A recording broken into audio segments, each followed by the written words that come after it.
जागो और ध्यान केवल इतना ही होगा कि थोड़ी देर के लिए बाहर को बंद कर देगा ताकि भीतर के स्वर भी सुनाई पड़ने लगे।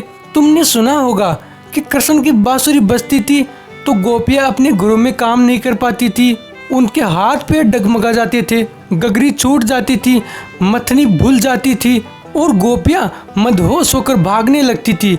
यह कथा तो केवल प्रतीक है, इंद्रिय प्रतीक है। और जिस दिन भीतर की बांसुरी बजने लगती है, सुनाई पड़ने लगती है, बांसुरी तो बज ही रही है, लेकिन जिस दिन तुम थोड़ा ध्यान उस तरफ लगाते हो और बांसुरी सुनाई पड़ती है, बस फिर इंद्रिय भूल जाती है, अपनी मथनी को इंद्रिय भूल जाती है, अपना दूध, अपनी गगरी, अपना काम, मदमस्त होकर भागने लगती है। वह अंतिम दशा है जहाँ भीतर के कृष्ण की बांसुरी बज रही है और सारी इंद्रियां उनके आसपास नाचने लगी है।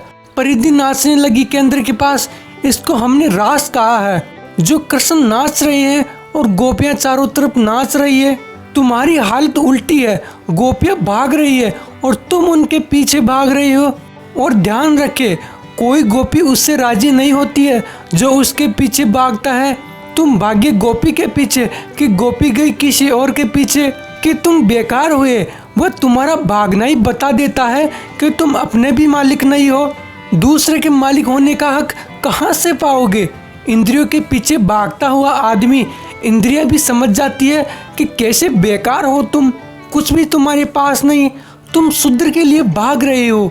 सचेत हो, ध्यान तुम्हें सचेत करेगा, ध्यान तुम्हारी यात्रा का आयाम बदलेगा। और एक बार तुम्हें भीतर का शोर सुनाई पड़ने लगे तो समझ लेना तुम्हारे अंदर क्रांति घटित होना शुरू हो गई है। इंद्रियां अपनी जगह होंगी, स्वस्थ होंगी, उनका नाच भी चलता रहेगा, क्योंकि उनके नाच से कुछ भी बाधा नहीं है। लेकिन वे परिधि पर होंगी, अपने स्थान पर होंगी, तुम्हारे साथ चलेंगी, तुम्हारी छाया होंगी।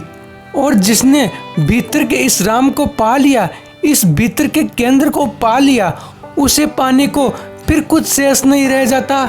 तभी संतोष फलित होता है, उससे पहले संतोष नहीं होगा।